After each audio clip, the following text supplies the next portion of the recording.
Bienvenidos a otro programa más de Fuera del Control. Mi nombre es Memo García, mejor conocido como Memo Hierbas. Y sí, estamos de nueva cuenta aquí en Japón. De hecho, estamos en Akihabara, un lugar donde puedes venir a comprar figuras, monas chinas, videojuegos y demás. Pero bueno, oigan, primero que nada, sobre todo, muchas gracias por acompañarnos este fin de semana de desvelados. Sí, estamos medianoche, estamos en medianoche.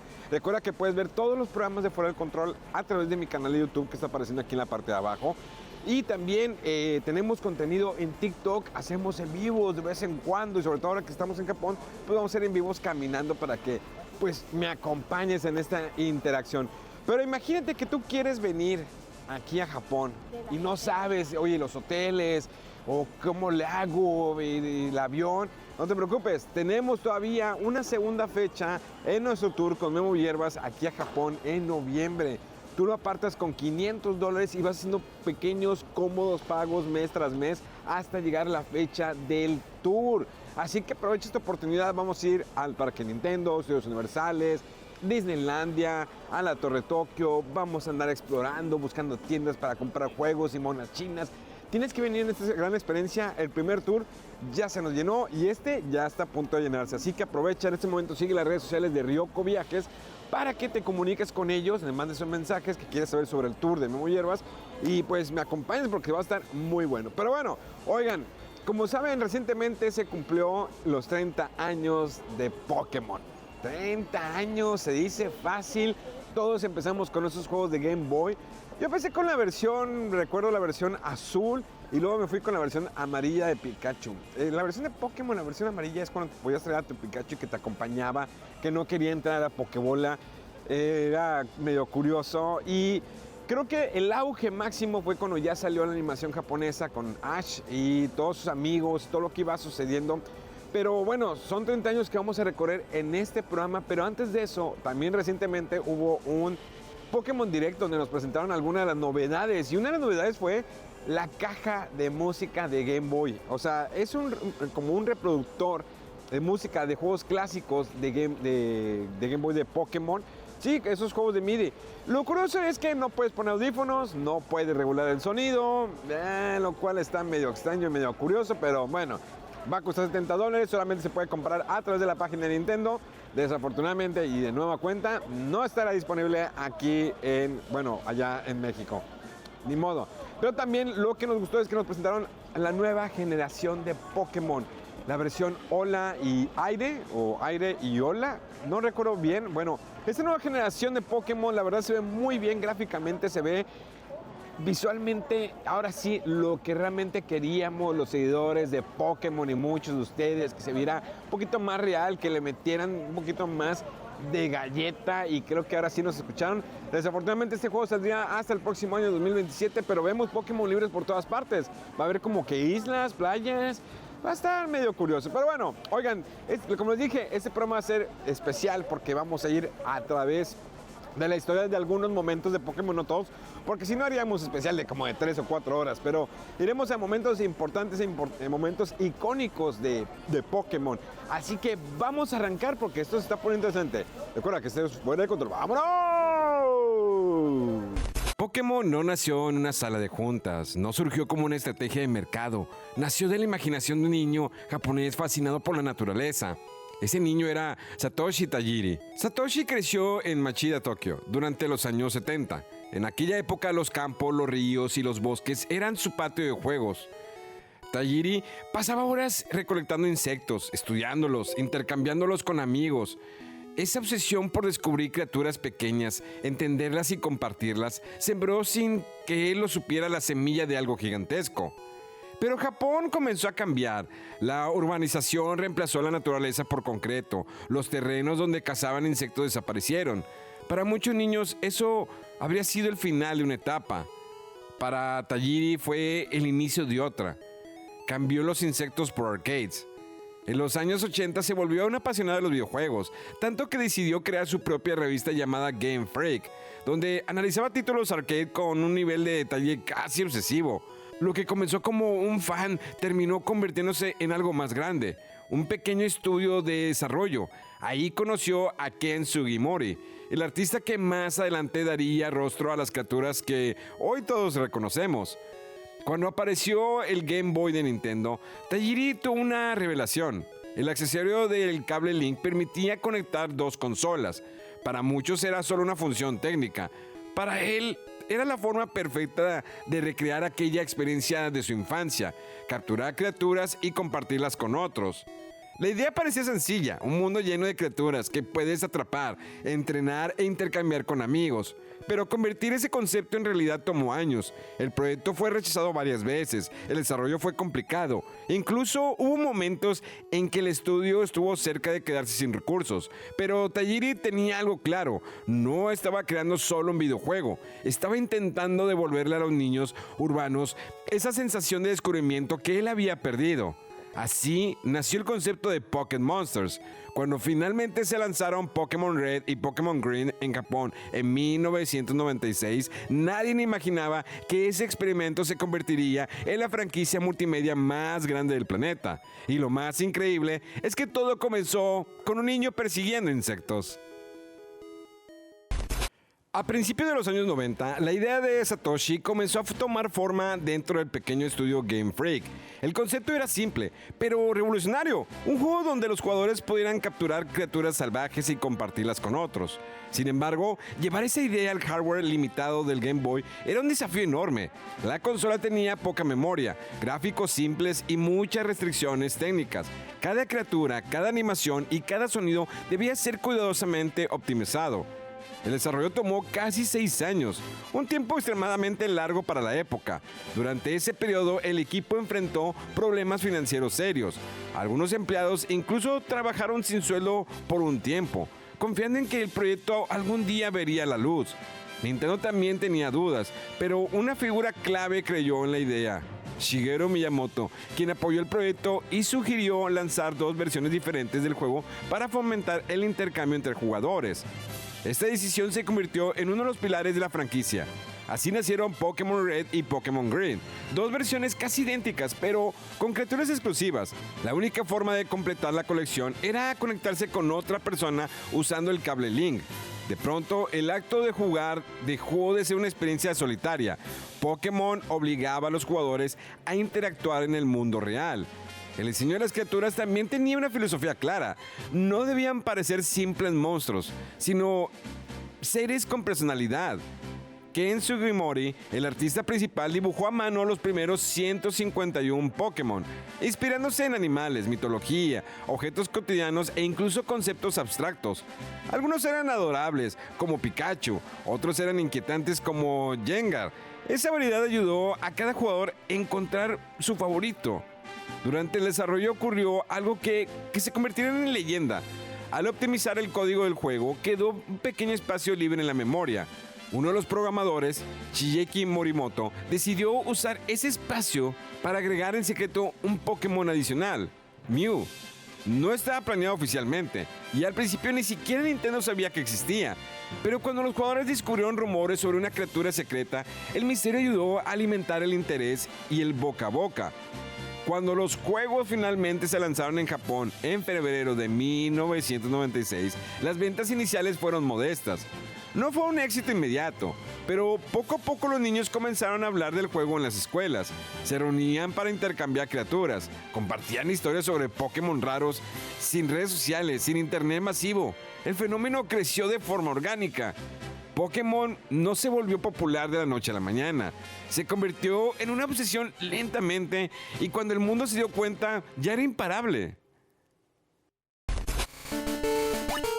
Lo que con 8, Pokémon finalmente llegó a América con Pokémon Red y Pokémon Blue, adaptaciones mejoradas de las versiones japonesas. El impacto fue inmediato, las tiendas se quedaron sin copias, las escuelas se llenaron de rumores sobre Pokémon raros, los cables Link conectaban consolas en recreos, autobuses y salas de estar. Pero el fenómeno no se detuvo ahí. Ese mismo año aparecieron las cartas coleccionables, creando una nueva forma de experimentar ese universo. De pronto, Pokémon estaba en todas partes: televisión, juguetes, mochilas, revistas y cartas. Lo más sorprendente era que Pokémon había logrado algo que pocos videojuegos habían conseguido hasta entonces: crear una comunidad real. No se trataba solo de jugar, se trataba de intercambiar, competir, conversar y descubrir juntos. Pokémon se convirtió en una experiencia compartida. Para finales de los años 90, el fenómeno ya era imparable. Lo que comenzó como el sueño de un niño en Japón se había convertido en una obsesión mundial. Y sin embargo, esto apenas era el comienzo. A finales de los años 90, algo extraordinario estaba ocurriendo. Pokémon ya no era solo un videojuego exitoso, ni solo una criatura popular. Se había convertido en un fenómeno cultural que trascendía generaciones, idiomas y fronteras. Niños de todo el mundo llevaban sus consolas portátiles a la escuela, no solo para jugar, sino para intercambiar criaturas, comprar equipos y compartir secretos. Los recreos cambiaron para siempre. Donde antes había juegos tradicionales, ahora había entrenadores conectando cables Link, buscando completar su Pokédex. El concepto de colección fue una de las claves de su éxito. Cada jugador comenzaba con una criatura, pero el verdadero objetivo era encontrar las 151. Algunas aparecían fácilmente, otras requerían paciencia, estrategia o la ayuda de un amigo. Pokémon transformó la idea de jugar en una misión personal. Cada criatura capturada representaba un logro, cada evolución era un momento de orgullo y cada intercambio era una experiencia social. Pero el fenómeno creció aún más con la llegada del juego de cartas coleccionables. Las cartas permitieron que el universo del juego existiera también en el mundo físico. Los niños podían sostener a sus Pokémon favoritos en sus manos, intercambiarlos y competir en duelos estratégicos. Algunas cartas se volvieron extremadamente raras, generando una nueva forma de emoción. La búsqueda, encontrar un Charizard holográfico, por ejemplo, se convirtió en un evento casi legendario. Al mismo tiempo, incluso hubo preocupación entre adultos y medios de comunicación. Algunos no entendían el fenómeno, otros lo veían como una moda pasajera. Pero lo que nadie imaginaba era que Pokémon no solo sobreviviría al paso del tiempo, sino que evolucionaría constantemente. El reto no era convertirse en un fenómeno, era mantenerse como uno. Y Nintendo ya estaba preparando el siguiente paso: llevar Pokémon a una nueva generación, con un nuevo mundo, nuevas criaturas y una aventura nueva que demostraría que esto no era una moda, era el comienzo de un legado. Oigan, tenemos que irnos a un corte, pero no te despegues porque esto se va a poner interesante. Seguiremos hablando más de Pokémon desde Akihabara, un lugar magnífico, exactamente, hermoso. Aunque hay muchas tiendas, aquí es medio caro, pero podemos ir a otras tiendas si vienes a mi tour. Oigan, pero bueno, vamos a ir a un corte, vamos a regresar con más de la historia de Pokémon. Te recuerdo que nos puedes acompañar todos los fines de semana en la Horda Bar Arcade, un lugar donde hay maquinitas de los 80s, 90s y 2000s. Pues que te vas a divertir, tenemos comida, es un ambiente familiar. La sucursal de San Nicolás abre de lunes a domingo y la sucursal de Barrio Antiguo abre de jueves a domingo. Entonces te esperamos en cualquiera de nuestras dos sucursales. Por mientras seguimos aquí, te recuerdo que nos sigues en redes sociales en @fuera del control. Tenemos nuestro podcast. No te pierdas, este lunes va a estar muy bueno también el podcast de Fuera del Control. Tú puedes entrar a mi canal de YouTube o los puedes escuchar a través de las plataformas digitales como Spotify, Google Podcast, Amazon Music. Y porque estamos recordando muchas cosas también. O sea, tienes el podcast, tienes el programa de televisión, tienes cápsulas, tenemos todo en mis redes sociales para que no te despegues, no te despierdes de todo. Pero bueno, vámonos a un corte y regresamos más. Vamos a ir caminando aquí, por Akihabara, aquí en Fuera del Control. ¡Vámonos! Hey, little buddy, wanna ride? Pikachu! Yeah, whatever.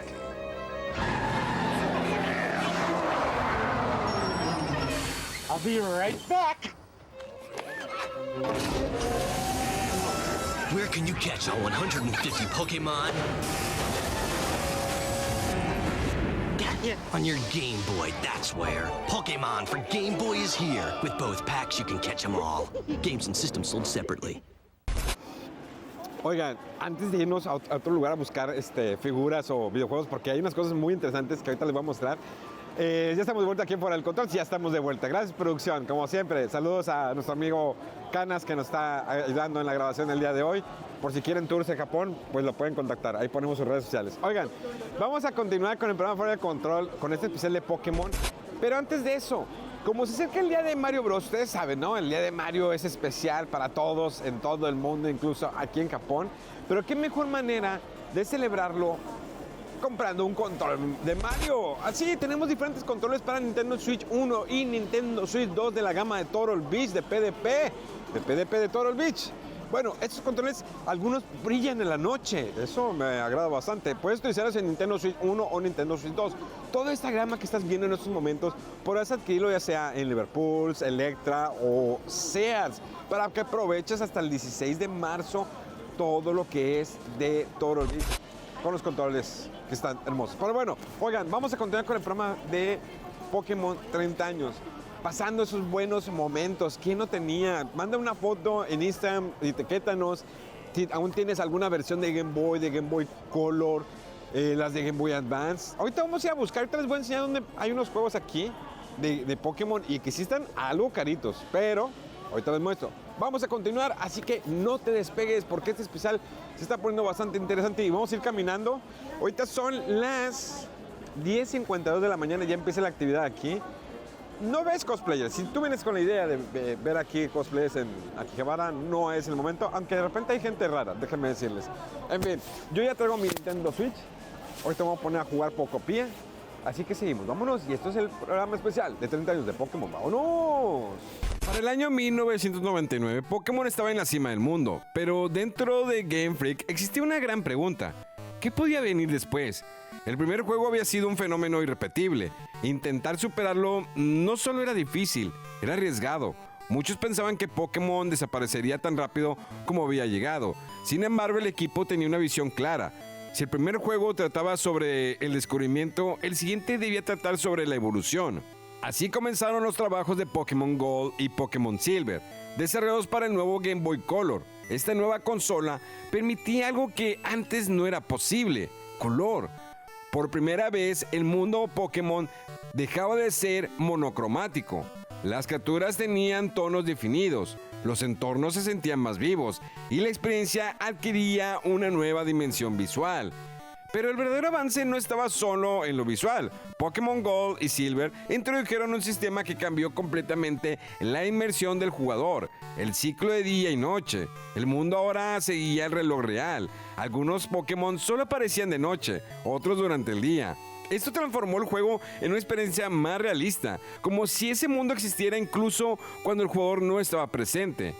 También se introdujo uno de los elementos más importantes en la historia de la saga: la crianza de Pokémon. Por primera vez los jugadores podían dejar a sus criaturas en una guardería y obtener huevos, descubriendo nuevas especies desde su nacimiento. Esto reforzó la idea de que los Pokémon no eran solo herramientas de combate, sino seres vivos dentro de un ecosistema. El juego también expandió el universo narrativo. La nueva región de Johto ofrecía nuevos líderes, nuevos desafíos y nuevas criaturas, elevando el número total a 251 Pokémon.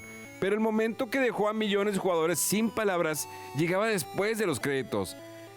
Cuando la aventura parecía terminar, el juego revelaba un secreto inesperado: el regreso a la región original de Kanto, permitiendo explorar nuevamente los escenarios del primer juego. De pronto, el mundo se sentía el doble de grande. Este detalle simbolizaba algo más profundo. Pokémon no estaba abandonando su pasado, estaba construyendo sobre él. Cuando Gold y Silver se lanzaron, las ventas confirmaron lo inevitable. Pokémon no era una moda pasajera, era una franquicia en constante crecimiento. Cada nueva generación no reemplazaba a la anterior, la expandía. Y mientras millones de jugadores exploraban Johto, en Nintendo ya se esperaba el siguiente gran salto, uno que no solo cambiaría el aspecto de Pokémon, sino que lo llevaría a una nueva era tecnológica: el salto al Game Boy Advance y el nacimiento de una nueva generación de entrenadores. A inicios de los años 2000, el mundo de los videojuegos estaba cambiando rápidamente. Nuevas consolas, gráficos más avanzados y experiencias más complejas que comenzaban a definir el futuro de la industria. En medio de esa evolución, Pokémon enfrentaba uno de los momentos más importantes de su historia. El fenómeno seguía siendo enorme, pero permanecer su relevancia en una nueva generación tecnológica no era tan sencillo. El siguiente paso debía demostrar que Pokémon podía evolucionar una vez más. Ese paso llegó en el 2002, con el lanzamiento de Pokémon Ruby y Pokémon Zafire, ahora en el poderoso Game Boy Advance.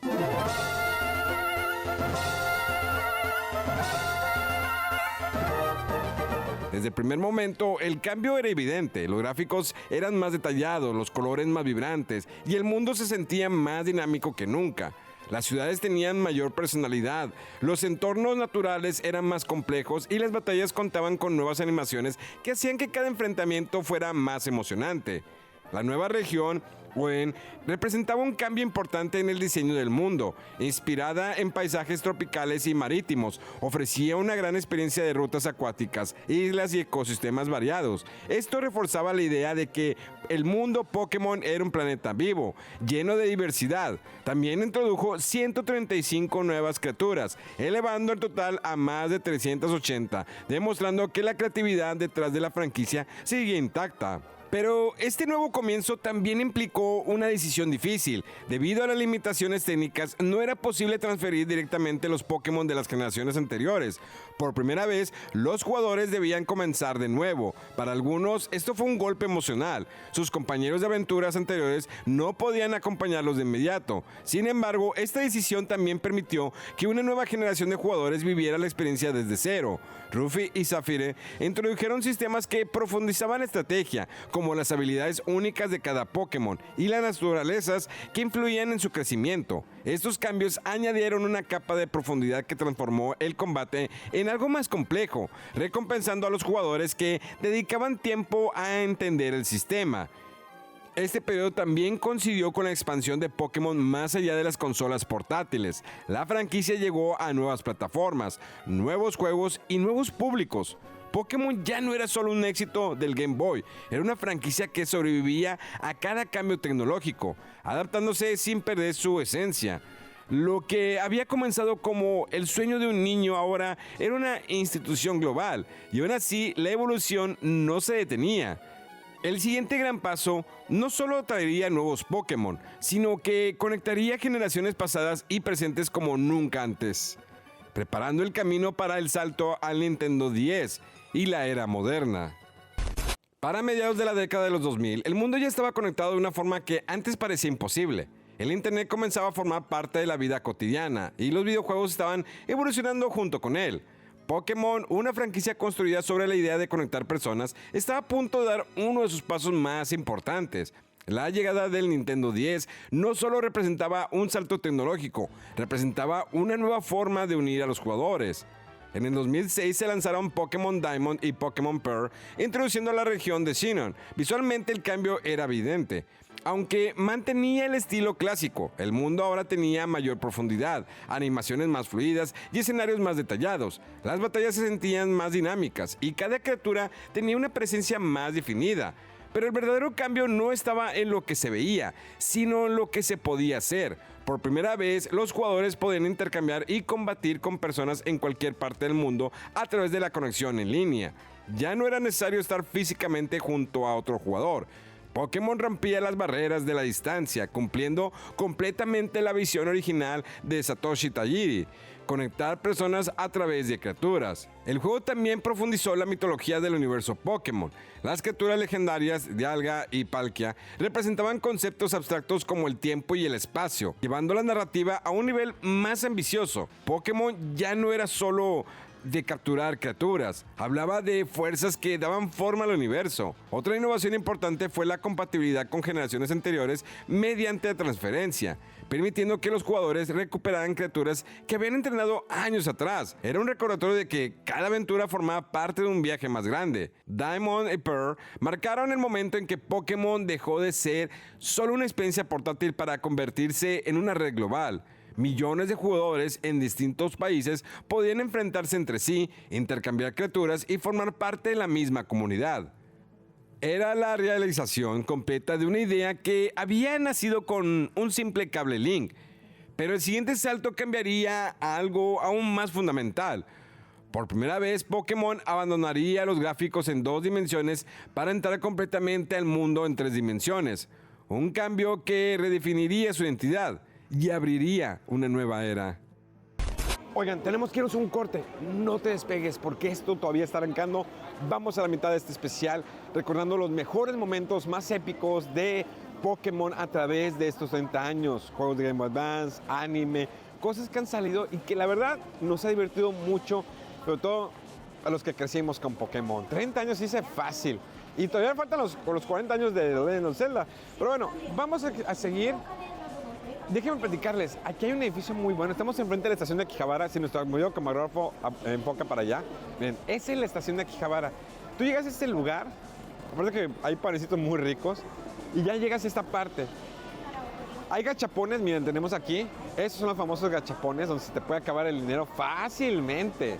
Así que ojo, no te gastes todo, este es el primer tip que les voy a dar, y este es gratis, no te gastes todo tu dinero en el primer día, sobre todo cuando vas a esta parte de Akihabara.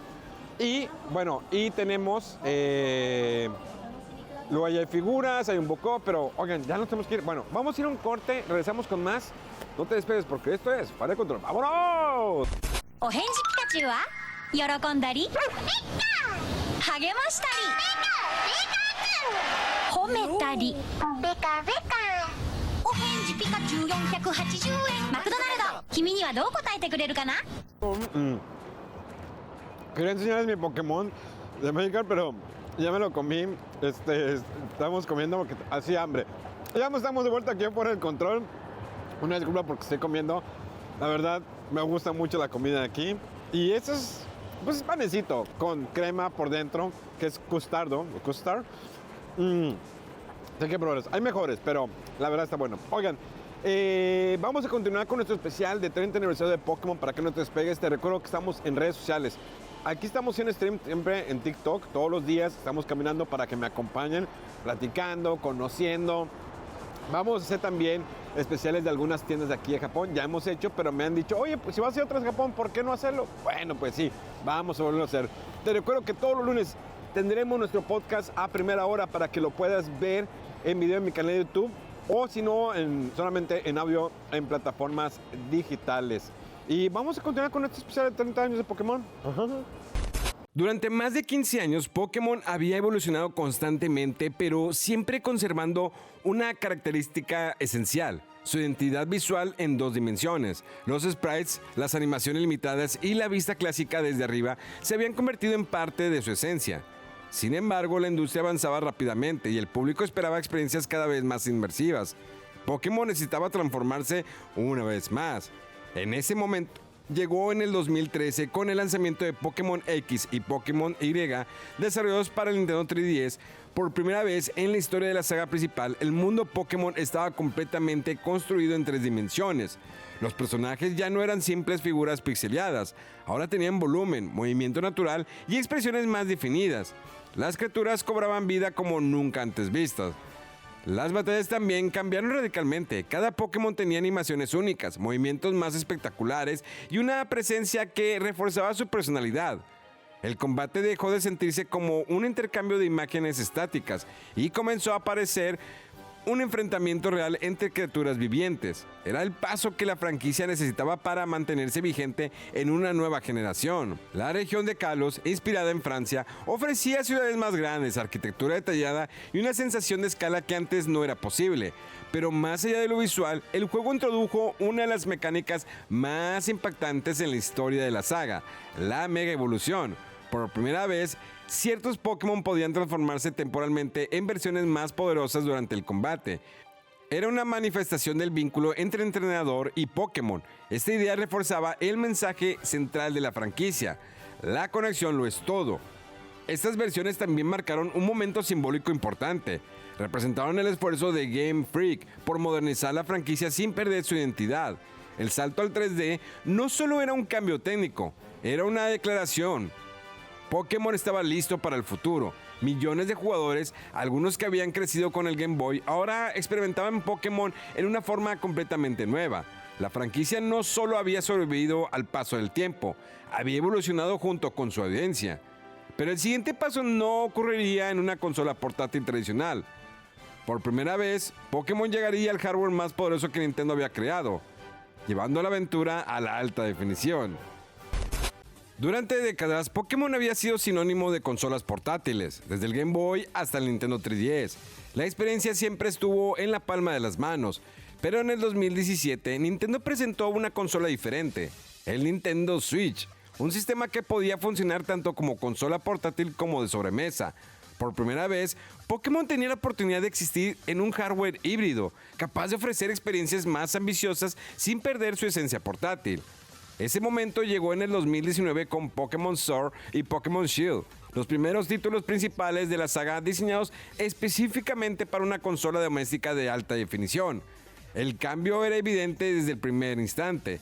Los escenarios eran más amplios, los efectos visuales más detallados y las criaturas tenían una presencia más imponente que nunca. Uno de los mayores avances fue la introducción del área silvestre, un espacio abierto donde los Pokémon se movían libremente en el entorno. Por primera vez, los jugadores podían ver a las criaturas antes de enfrentarlas, observar su comportamiento y explorar sin las limitaciones de rutas estrictamente definidas. Este concepto acercaba a Pokémon a una estructura más abierta, donde la exploración se sentía más natural. También se introdujo las mecánicas Dynamax, que permitía que los Pokémon crecieran hasta tamaños gigantescos durante los combates, transformando los enfrentamientos en espectáculos visuales impresionantes. Los estadios estaban llenos de público, reforzando la idea de que las batallas Pokémon eran eventos deportivos de gran escala. Este salto también marcó un cambio generacional en el público. Muchos de los jugadores que habían comenzado su aventura en los años 90 ahora eran adultos, mientras que una nueva generación descubría Pokémon por primera vez en alta definición. La franquicia había logrado algo extraordinario: mantenerse relevante durante más de 20 años sin perder su identidad central. Pero Game Freak no se detuvo ahí. El siguiente paso no solo sería mejorar la fórmula existente, sería transformarla por completo. Pokémon estaba a punto de experimentar con algo que los fans habían imaginado durante décadas: un mundo verdaderamente abierto, donde la aventura no estuviera limitada por caminos predefinidos. Un paso que redefiniría la libertad del universo Pokémon. Oigan, tenemos que irnos a un corte, todavía sigo comiendo esto, pero es que estaba viendo, vean qué bonito, a ver, camarógrafo, vean lo que es andar aquí en una ciudad tan diferente a otros países. La limpieza, vean los carritos, todo es pequeño aquí, ¿eh? Esto es Akihabara. De hecho, si vamos para allá, este lugar, esta avenida, los fines de semana en domingo lo cierran por 3 horas para que la gente pueda andar caminando, conviviendo tranquilamente, sin peligro de los carros. Pero solamente es como 3 o 4 horas que lo cierran. Y de repente hay festivales. Está muy conocido. Hay como procesiones porque se está celebrando algo. Oye, vamos a seguir con este especial de Fuera de Control de 30 años de Pokémon. Así que no te despegues. ¡Vámonos! 30 años pueden parecer una eternidad en la industria de los videojuegos. Franquicias que alguna vez dominaron el mercado desaparecieron. Personajes que parecían eternos quedaron en el pasado. Consolas que definieron generaciones hoy son piezas de colección. Pero Pokémon no solo sobrevivió ese paso del tiempo, lo desafió. Cuando Satoshi Tajiri imaginó Pocket Monsters, no estaba pensando en construir la franquicia más grande del mundo. Estaba intentando preservar una emoción que sentía que las nuevas generaciones estaban perdiendo. La emoción de descubrir, la emoción de buscar algo desconocido, de observarlo, de entenderlo y de compartirlo con alguien más. Esa emoción se convirtió en el corazón de Pokémon y es la razón por la que, incluso después de 3 décadas, sigue siendo relevante. Desde su debut en el Game Boy, Pokémon creció junto con la tecnología. Pasó del blanco y negro al color, del pixel al moderno tridimensional, del cable físico a la conexión global. Pero cada cambio tecnológico fue solo una herramienta para reforzar su verdadera esencia, la conexión humana. Pokémon nunca se trató únicamente de gráficos o poder técnico, se trató de la experiencia. Para muchos jugadores, Pokémon fue su primer videojuego, fue su primera aventura, fue la primera vez que tomaron decisiones dentro de un mundo virtual. Elegir entre Bulbasaur, Charmander o Squirtle no era solo una mecánica, era una declaración personal. Ese primer compañero no era un personaje cualquiera, era el inicio de un vínculo. Con el tiempo ese vínculo se fortaleció, cada criatura capturaba representaba un momento específico. Cada victoria contra un líder de gimnasio representaba un desafío superado. Cada evolución representaba crecimiento. Pokémon enseñó de forma silenciosa el valor de la paciencia, la estrategia y la dedicación. Pero el impacto de Pokémon no se limitó al jugador individual, también redefinió el aspecto social de los videojuegos. Antes de Pokémon muchos juegos eran experiencias aisladas. Pokémon cambió eso, introdujo la necesidad de interactuar, de hablar con otros, de intercambiar, de colaborar. El simple acto de conectar dos consolas con un cable creó momentos que millones de personas aún recuerdan décadas después. Las cartas, las películas, los juguetes y los eventos globales expandieron aún más ese universo. Pokémon dejó de ser un videojuego para convertirse en un lenguaje compartido. Personas de diferentes países, diferentes culturas y diferentes edades podían reconocerse mutuamente con una simple palabra: Pokémon. Momento en que una criatura evolucionaba inesperadamente, en la emoción de descubrir algo secreto, algo que parecía pertenecer solo a ti. Pokémon también se convirtió en un puente entre generaciones. Padres que jugaron en los años 90 ahora comparten esa experiencia con sus hijos. Lo que alguna vez fue una moda juvenil se convirtió en una tradición, una historia que continúa transmitiéndose no a través de la obligación, sino a través de la emoción. Y quizás lo más extraordinario es que, incluso después de 30 años, Pokémon sigue cumpliendo la misma promesa con la que comenzó.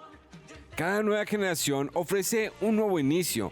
No importa cuándo entres a este mundo, siempre habrá una primera criatura, siempre habrá un primer paso, siempre habrá una nueva aventura esperando.